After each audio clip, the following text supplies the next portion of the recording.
ओम शांति। आज 6 मार्च 2021 की मुरली में बाबा ने कहा, मीठे बच्चे, पुण्य आत्मा बनना है तो एक बाप को याद करो। याद से ही खाद निकलेगी, आत्मा पावन बनेगी। आज की मुरली का प्रश्न है, कौन सी स्मृति रहे तो कभी भी किसी बात में मूंझ नहीं सकते। उत्तर, ड्रामा की। बनी बनाई बन रही, अब कुछ बननी नहीं।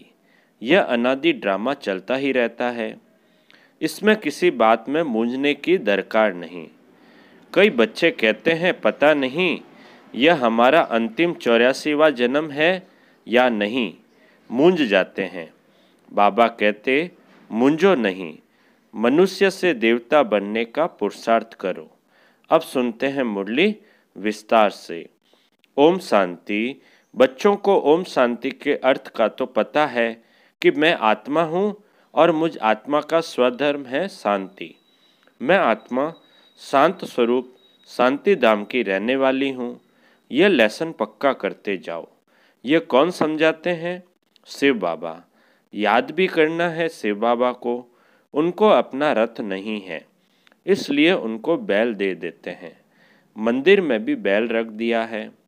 इसको कहा जाता है पूरा अज्ञान। बाप समझाते हैं बच्चों को अथवा रूहों को। यह है रूहों का बाप शिव। इनके नाम तो बहुत हैं, परंतु बहुत नाम से मूंझ पड़े हैं।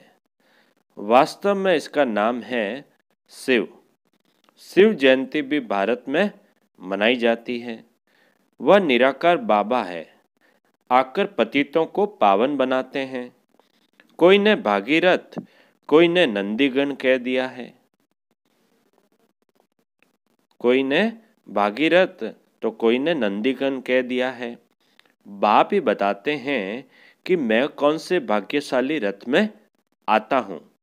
मैं ब्रह्मा के तन में प्रवेश करता हूँ।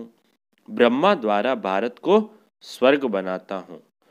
तुम सब भारतवासी जानते हो ना कि लक्ष्मी नारायण का राज्य था। तुम सब भारतवासी बच्चे आदि सनातन देवी देवता धर्म वाले थे, स्वर्गवासी थे। 5000 वर्ष पहले जब मैं आया था तो सभी को सतो प्रधान स्वर्ग का मालिक बनाया था। फिर पुनर्जन्म जरूर लेना पड़े। बाप कितना सीधा बताते हैं। अब जयंती मनाते हो। इस 2021 में लिखेंगे 85वीं शिव जयंती। बाबा की पदरामनी हुए अभी 85 वर्ष हुए हैं। 1936 में हुआ था ना बाबा का,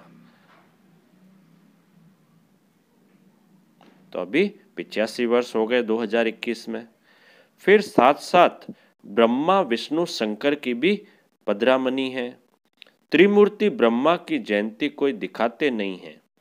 दिखाना जरूरी है, क्योंकि बाबा कहता है मैं ब्रह्मा द्वारा स्थापना फिर से करता हूँ, ब्राह्मण बनाता जाता हूँ।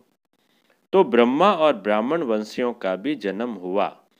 फिर दिखाता हूँ कि तुम सो विष्णुपुरी के मालिक बनेंगे। बाप की याद से ही तुम्हारी खाद निकलेगी। भल भारत का प्राचीन योग मशहूर है, परंतु वह किसने सिखाया था यह कोई नहीं जानते। खुद कहते हैं, हे बच्चे, तुम अपने बाप को याद करो। वर्षा तुमको मेरे से मिलता है। मैं तुम्हारा बाप हूँ। मैं कल्प कल्प आता हूँ, आकर तुमको मनुष्य से देवता बनाता हूँ।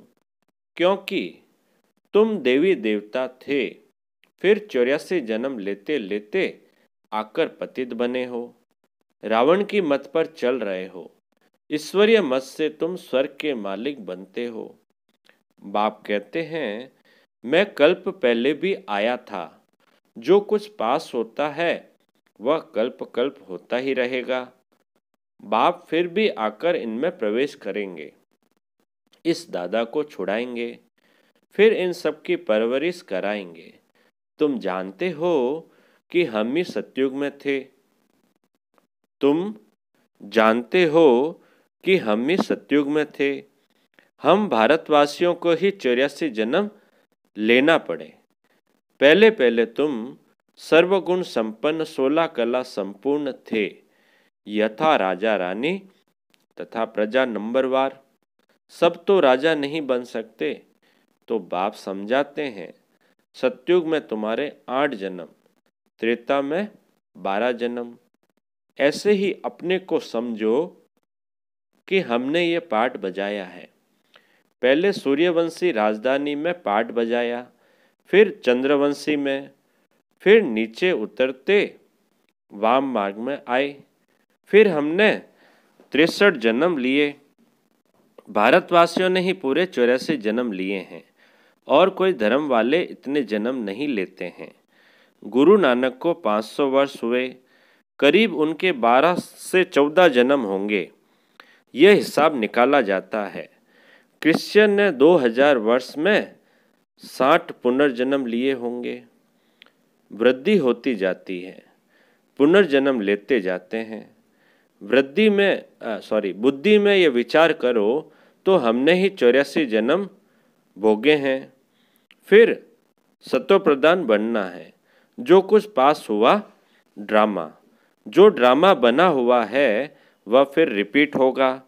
बेहद की हिस्ट्री में तुमको ले जाते हैं। तुम पुनर्जन्म लेते आए हो। अब तुमने 84 जन्म पूरे किए हैं। अब फिर बाप ने याद दिलाई कि तुम्हारा घर है शांति धाम। आत्मा का रूप क्या है? बिंदी। वहाँ जैसे बिंदियों का झाड़ है, आत्माओं का भी नंबरवार झाड़ है। नंबरवार नीचे आना होता है। परमात्मा भी बिंदी है। ऐसे नहीं कि इतना बड़ा लिंग है।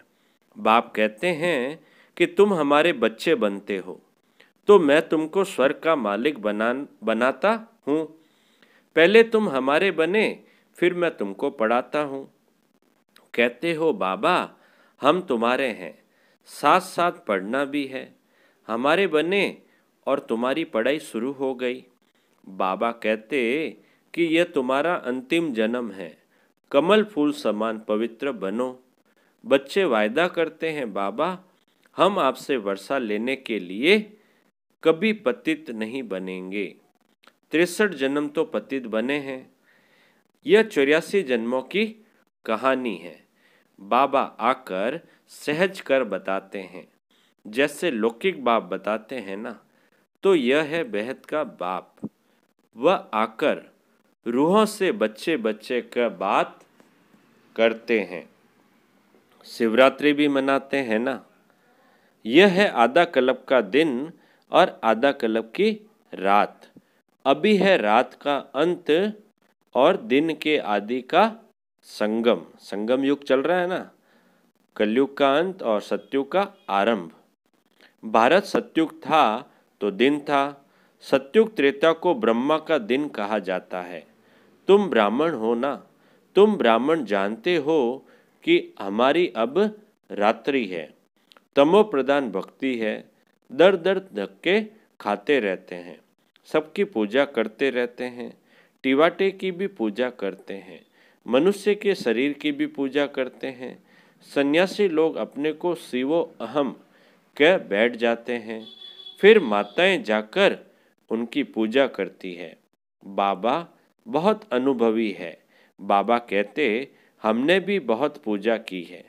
बाबा भी अच्छे भक्त थे, तो बाबा कह रहे मैंने भी बहुत पूजा की, परंतु उस समय ज्ञान तो था नहीं। फल चढ़ाते थे, लोटी चढ़ाते थे मनुष्य पर। यह भी ठगी हुई ना, परंतु यह सब फिर भी होगा। भक्तों का रक्षक है भगवान, क्योंकि सभी दुखी है ना।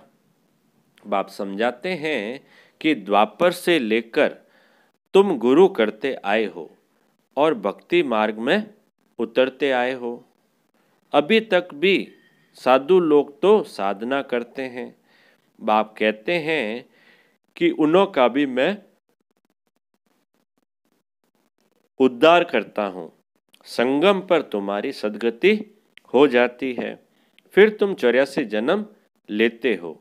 बाप को कहा जाता है ज्ञान का सागर, मनुष्य सृष्टि का बीज रूप, सतचित आनंद स्वरूप। तो कब विनाश नहीं होता, उनमें ज्ञान है। ज्ञान का सागर प्यार का सागर है, जरूर उनसे वर्षा मिलना चाहिए। अभी तुम बच्चों को वर्षा मिल रहा है, शिव बाबा है ना, शिव बाबा है ना, वह भी बाबा है, यह भी तुम्हारा बाप है।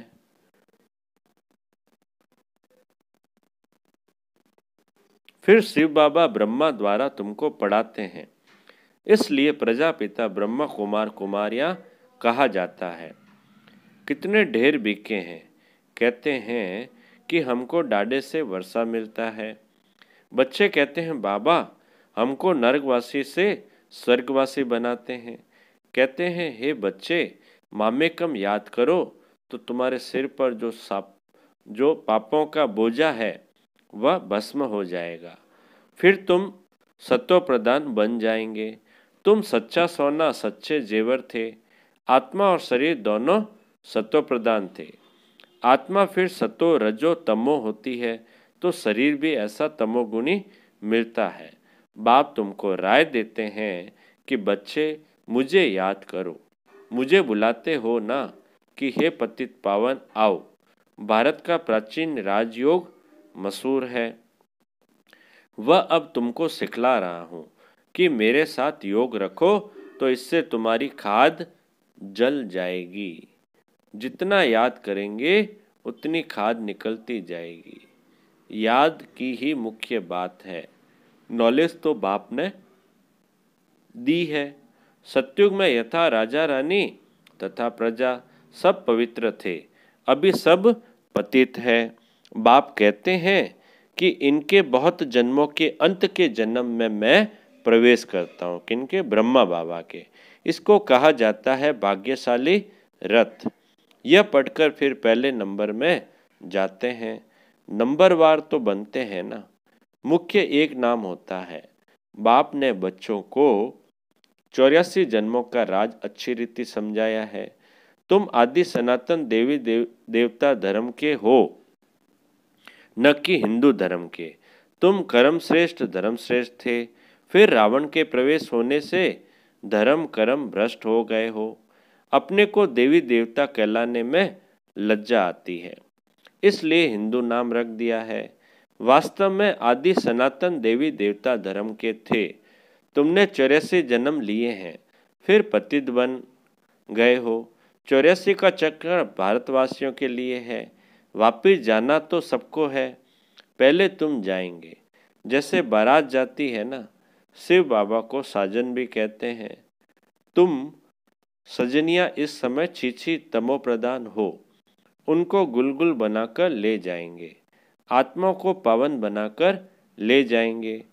इसको लिबरेटर गाइड कहा गया है।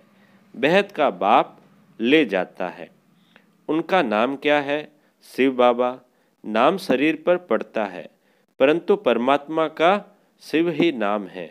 ब्रह्मा विष्णु शंकर का तो सूक्ष्म शरीर है, शिव बाबा का तो कोई शरीर है नहीं।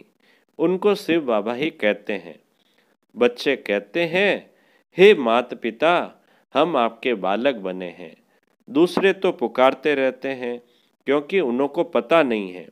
अगर सबको पता पड़ जाए तो मालूम नहीं क्या हो जाए। देवी जाड़ का अभी सैपलिंग लगता है। हीरे से कौड़ी बनने में 84 जन्म लगते हैं, फिर नए सिरे से शुरू होगा। वर्ल्ड की हिस्ट्री ज्योग्राफी रिपीट होगी। बाप समझाते हैं कि तुमने पूरे 84 जन्म लिए हैं। 84 लाख तो हो न सके, यह बड़ी भूल है। 84 लाख जन्म समझने के कारण कल्प की आयु लाखों वर्ष कह दी। यह है बिल्कुल झूठ। भारत अब झूठ खंड है, सचखंड में तुम सदा सुखी थे। इस समय तुम 21 जन्म का वर्षा लेते हो, सारा तुम्हारे पुरुषार्थ पर है। राजधानी में जो चाहो वह पद लो, इसमें जादू आदि की कोई बात नहीं। राजधानी में चाहो वह पद लो, इसमें जादू आदि की कोई बात नहीं है। हाँ, मनुष्य से देवता जरूर बनते हैं, यह तो अच्छा जादू है ना। तुम सेकंड में जान लेते हो कि हम बाबा के बच्चे बने हैं। कल्प कल्प बाबा हमको स्वर्ग का मालिक बनाते हैं। आधा कल्प भटकते आए हो, स्वर्गवासी तो कोई भी हुआ नहीं। बाप आकर तुम बच्चों को लायक बनाते हैं। बरोबर यहाँ महाभारत लड़ाई लगी थी और राजयोग सिखाया था। शिव बाबा कहते हैं कि मैं ही आकर तुमको सिखाता हूँ, न कि क्राइस्ट। अभी तुम्हारा बहुत जन्मों के अंत का जन्म है, मुंजो नहीं।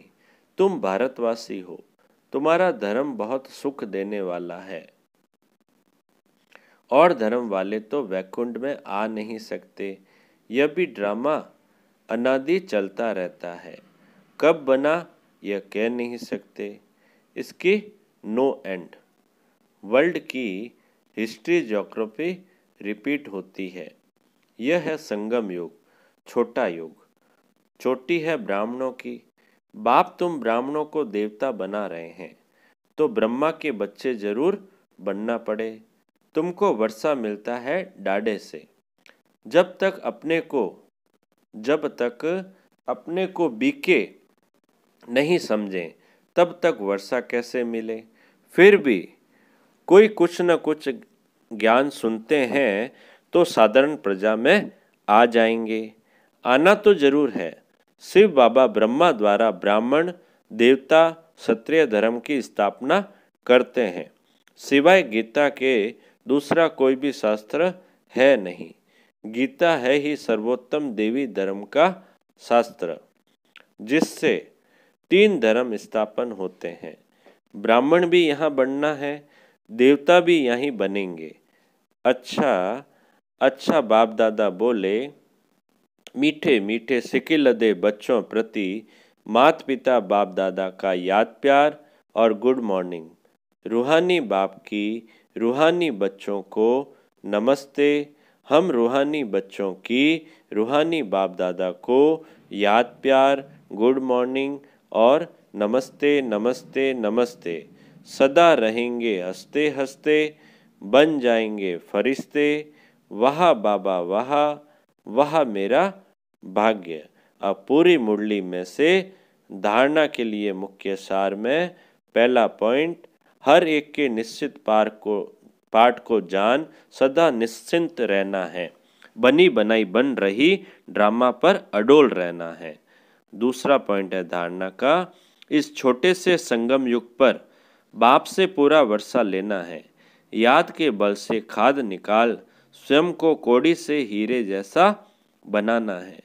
मीठे झाड़ के सैपलिंग में चलने के लिए लायक बनना है। अब मीठे बाबा का मीठा वरदान।